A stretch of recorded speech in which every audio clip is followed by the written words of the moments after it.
السلام علیکم۔ جیسے کہ ہم سب کو معلوم ہے، پاکستان میں آج کل جو سیلاب کی وجہ سے کافی تباہی ہو رہی ہے، اور لاکھوں کی تعداد میں لوگ جو ہے وہ بے گھر ہو چکے ہیں۔ 2010 کا اگر آپ کو یاد ہو سیلاب، تو اس وقت تقریباً اباؤٹ ابھی کے اگر کمپیریزن کریں تو 3 سے 4 گنا لوگ جو ہیں، اور اسی طرح جو ایریا ہے وہ سفر ہو چکا ہے۔ اور یہ جو محکمہ موسمیات کے مطابق کہ جب مونسون کی بارشوں کی وجہ سے جو ہے وہ پانی، ظاہر ہے زیادہ بارش ہوتی ہے تو زیادہ ہی پانی ہوتا ہے، تو وہ اس کی وجہ سے جو ہے وہ سیلاب کا سلسلہ شروع ہوا ہے اس وقت سے۔ تو وہ تو سب کو معلوم ہے، لیکن آج کا جو میں کہنے کا یہ ویڈیو بنانے کا مقصد جو ہے وہ کچھ اور ہے، اور وہ یہ کہ دیکھیں، یہ بارشیں جو ہیں یہ تو ہر سال ہوتی ہیں۔ مونسون کی بارش ظاہر ہے ہم سب کو پتہ ہے کہ وہ ہر سال ہوتی ہے، کسی سال کم ہوتی ہے، کسی سال زیادہ ہوتی ہے۔ اب اگر ظاہر ہے اگلے سال کا جو ہے فیوچر کا ہمیں نہیں پتہ، زیادہ ہوگی کم ہوگی، لیکن اس کے لیے ہمیں کوئی بندوبست کرنا چاہیے۔ یعنی یہ سلسلہ پچھلے کئی دہائیوں سے چل رہا ہے، اور ہر سال تقریباً یا اس طرح 5-10 سال بعد اگر زیادہ بارش ہو جائے اور وہ سیلاب کی شکل اختیار کر لے، تو پھر وہی سلسلہ شروع ہو جاتا ہے کہ بھئی اتنے لوگ بے گھر ہو چکے ہیں، لاکھوں کی تعداد میں جانور جو ہیں وہ ہلاک ہو چکے ہیں، اتنا کروڑوں اربوں کا نقصان ہو چکا ہے۔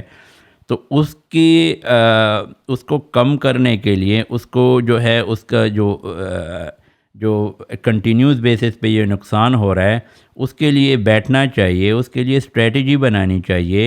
جیسے ویسٹرن کنٹریز میں ہے، یہاں پہ تو بارشیں، اور اگر آپ کو میں بتاؤں کینیڈا میں جتنی سنو پڑتی ہے، مطلب ہے کہ اگر وہ ایک دفعہ کی جو سنو سٹورم ہوتا ہے یہاں پہ، اگر وہ ایک دفعہ کی بھی سنو جو ہے وہ پاکستان میں پڑ جائے تو وہ تو بالکل بلاک ہو جائے سارا۔ لیکن یہاں پہ انتظام یہ ہے کہ ہر اسٹریٹ، ہر گھر کے سامنے جو ہے وہ سیوریج سسٹم ایسا کیا گیا ہے کہ وہ سارا پانی جتنا بھی ہوتا ہے، وہ چاہے بارش کا ہو چاہے سنو کا ہو، وہ جا کے دریاؤں میں پھر مل جاتا ہے۔ تو اس طرح کا اگر سسٹم نہیں کریں گے جب تک وہاں پہ، اور ظاہر ہے اس میں اب ٹائم لگے گا، ایسا تو ہے نہیں کہ وہ مطلب ہے کہ اگلے 6 مہینے میں یا 1 سال میں ہو جائے گا، یہ تو کئی سالوں کی، دہائیوں کی پلاننگ ہوتی ہے۔ تو کہنے کا مقصد یہ ہے کہ اس وقت تو ظاہر ہے ایک ایمرجنسی کی سچویشن ہے ان لوگوں کی، پورے پاکستان میں جتنے بھی لوگ جو ہیں اس وقت سفر ہو رہے ہیں، ان کی امیڈیٹ بنیادوں پہ جو ہے ان کی مدد کرنی چاہیے، مالی جانی جو بھی آپ کر سکتے ہیں۔ یہ اپیل ہے، میں خود بھی اور جتنے اور لوگ اس ویڈیو کو سن رہے ہیں، تو ان سے یہ اپیل ہے کہ آپ ان کی مدد کریں۔ لیکن دوسری سائڈ پہ اب کچھ لوگ یہ بھی کہہ رہے ہیں کہ بھئی اللہ کا عذاب، یہ اس طرح سے باتیں۔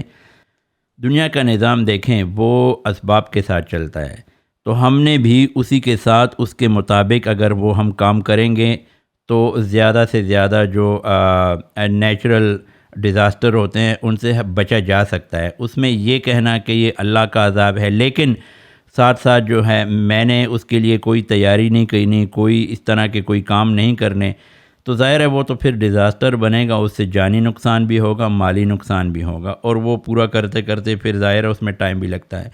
تو اس کے لیے ہمیں جو اسٹریٹجی ہے وہ اپنانی چاہیے کہ بھئی اگر اس طرح کی زیادہ بارشیں ہوں تو اس پانی کو ہم محفوظ کیسے کریں، اس سے فائدہ کیسے اٹھائیں، اور اس بارش اگر زیادہ ہو تو وہ پانی نقصان نہ کرے، یعنی اس پانی کو ایسا رخ دے دیا جائے کہ وہ دریاؤں میں جا کے دوبارہ شامل ہو جائے، نہ کہ وہ شہروں اور دیہاتوں کی طرف آ کے جو ہے تباہی پھیلائے۔ تو یہ تو ایک اسٹریٹجی ہے، اگر آپ وہ اسٹریٹجی بنائیں گے، اس پہ عمل کریں گے، تو وہ ظاہر ہے وہ سیلاب کی طرح نہیں آئے گا، بلکہ وہ اس کو آپ جو ہے ایک ریسورس کے طور پہ استعمال کر سکتے ہیں، جیسے ان ویسٹرن کنٹریز میں ہو رہا ہے۔ اور یہ صرف زیادہ بارش یا سیلاب کی حد تک محدود نہیں ہے۔ مثال کے طور پہ ایک ملک میں آبادی بڑھ رہی ہے، تو آبادی جب بڑھ رہی ہے تو اس کے لحاظ سے وہاں پہ اس نے ریسورسز بھی ہونی چاہیے، جو سیکیورٹی کا انتظام ہے۔ جیسے اب ایک سٹی میں جو ہے آبادی بہت زیادہ بڑھ گئی ہے، لیکن وہاں پہ جو ہے سیکیورٹی کے پولیس تھانے جو ہے وہ اتنے ہیں نہیں، تو ظاہر ہے وہاں پہ کرائم بڑھے گا. تو اس لحاظ سے اچھا وہاں پہ خوراک کی ضروریات بھی بڑھیں گی. تو آپ نے یہ سارا جو ہے اس کے مطابق کرنا ہوتا ہے. یعنی اگر اس طرح کی اسٹریٹجی بنائیں گے تو آپ مطلب ہے کہ اس کو کافی حد تک کنٹرول کر پائیں گے. لیکن اگر یہ نہیں ہوگا تو ظاہر ہے وہ ایک ڈیزاسٹر کی شکل اختیار کرے گا. لیکن اس میں یہ کہنا کہ اللہ کا عذاب اس طرح، ہاں مطلب ایک مسلمان کے ناطے آپ ظاہر ہے اس بات کو نگلیکٹ تو نہیں کریں گے کہ اللہ کا عذاب حق ہے اور اللہ کی نعمتیں اور اس طرح احسانات رحمتیں یہ سارا کچھ.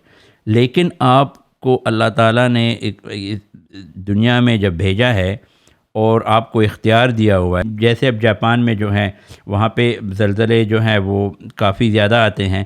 تو اب اور بہت خطرناک زلزلے، یعنی وہ ان کا ریکٹر سکیل پہ جو ہے وہ کافی زیادہ ہوتا ہے، 8.8 کبھی کبھی میرے خیال میں 9 تک بھی پہنچ جائے.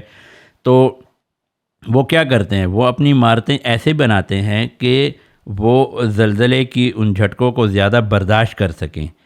تو اب وہ ایک اسٹریٹجی بنا رہے ہیں. انہوں نے سوچا کہ بھئی یہاں پہ اس طرح کا سلسلہ ہے تو ہم کیا کریں. تو اس کے مطابق انہوں نے کیا. اور یہ نہیں ہے کہ آپ وہ مطلب 100% کنٹرول کر سکتے ہیں، لیکن اس کو کافی حد تک جو ہے وہ اس نقصان کو منیمائز کر سکتے ہیں. تو کہنے کا مقصد میرا یہ ہے کہ بجائے مطلب ہر سال اسی طرح کی مونسون کی بارشیں ہوں گی اور کبھی بارش کم ہوگی کبھی زیادہ ہوگی، تو اور پھر جب بارش ہوتی نہیں ہے ہم دعائیں کرتے ہیں یا اللہ بارش نہیں ہو رہی، فصلیں خراب ہو رہی ہیں، خشک سالی ہے. پھر جب اللہ اپنی رحمت سے بارش کرتا ہے پھر ہم وہ جو ہے اس کو کنٹرول نہیں کر پاتے، وہ جو ہے وہ ڈیزاسٹر کی شکل اختیار کر لیتا ہے. جب تک ہم پوری پلاننگ نہیں کریں گے کہ بھئی یہ بارش کا پانی جو ہے کہاں جائے گا، اس کے لیے پوری اسٹریٹجی نہیں بنائیں گے ملکی سطح پہ، پورے ملک پہ، ہر صوبے کا، ہر ڈسٹرکٹ کا، ہر سٹی کا، تب تک یہ مسئلہ جو ہے وہ کنٹینیوس چلتا رہے گا. یہ بالکل پکی بات ہے. اور یہ نقصان جو ہے وہ کہاں تک چلے گا. اور نقصان جو ہے وہ زیادہ تر غریبوں کا ہی ہوتا ہے، جن کے کچے مکان ہوتے ہیں، ان کے مال مویشی ہوتے ہیں، کھیت ہوتے ہیں، وہ سارے تباہ ہو جاتے ہیں. تو اب آپ یہ تو نہیں کہہ سکتے نا کہ اللہ کا عذاب جو ہے وہ صرف غریبوں پہ ہی آتا ہے. تو ایسے مطلب اس طرح کی باتیں مجھے بہت افسوس ہوتا ہے جو سوشل میڈیا پہ، نیٹ پہ اس طرح کی جو کامنٹس جو ہے وہ بھی شیئر ہوتے ہیں. تو ایسا نہیں کہنا چاہیے، بلکہ اپنے آپ کو دیکھیں نا. ہمیں اپنے آپ کو دیکھنا چاہیے کہ ہم نے اس کی روک تھام کے لیے کیا کیا ہوا ہے. ظاہر ہے وہ گورنمنٹ سطح پہ ایسا کچھ ہے نہیں.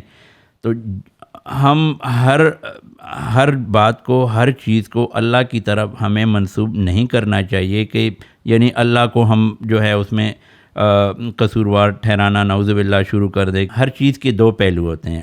اب یہ بارش کا پانی، بارش یہ رحمت ہے، ہم اس کو ایز اے ریسورس جو کہ کافی ممالک جو ہے اس کو استعمال کر رہے ہیں، ہم اس کو کر سکتے ہیں. لیکن ہمارا المیہ یہ ہے وہاں پہ کہ وہاں پہ کوئی ایسا بندوبست ہے نہیں، تو وہ جو ہے وہ ڈیزاسٹر کی شکل اختیار کر لیتا ہے. طرح وہاں پہ ہمارے پاس ایسی خوبصورت مقامات ہیں جو کسی طرح سے سوئٹزرلینڈ سے کم نہیں ہیں، لیکن ہم ان سے کام نہیں لے رہے. یہاں پہ کینیڈا میں اونٹیریو میں تقریباً ایک پہاڑی مقام ہے، یعنی ایک سٹی ہے، اس کو بلو ماؤنٹین بولتے ہیں. تو اس میں کچھ پہاڑ ہیں. اب آپ یقین کریں ان کو انہوں نے اس طرح زبردست یوٹیلائز کیا ہے کہ وہاں سے یہ ہر سال بلینز آف ڈالر کماتے ہیں. یعنی وہاں پہ لوگ جو ہے ہر ویکنڈ، ہر دن آپ کو وہاں پہ اتنا رش ملے گا. تو اس کا مطلب ہے کہ ریسورسز تو all over the place available ہیں. پاکستان ماشاءاللہ بھرا ہوا ہے ان سے، لیکن ان ریسورسز کو ہم استعمال کرتے ہیں اپنے یعنی اپنے فائدے کے لیے، یا وہ ایک نقصان کی شکل میں ہمارے سامنے آتا ہے. یہ ہم پہ ڈیپینڈ کرتا ہے. اگر کوئی معمولی سی بارش بیسن کراچی میں ہو جائے تو آپ یقین کریں وہ ایسا ریور بن جاتا ہے.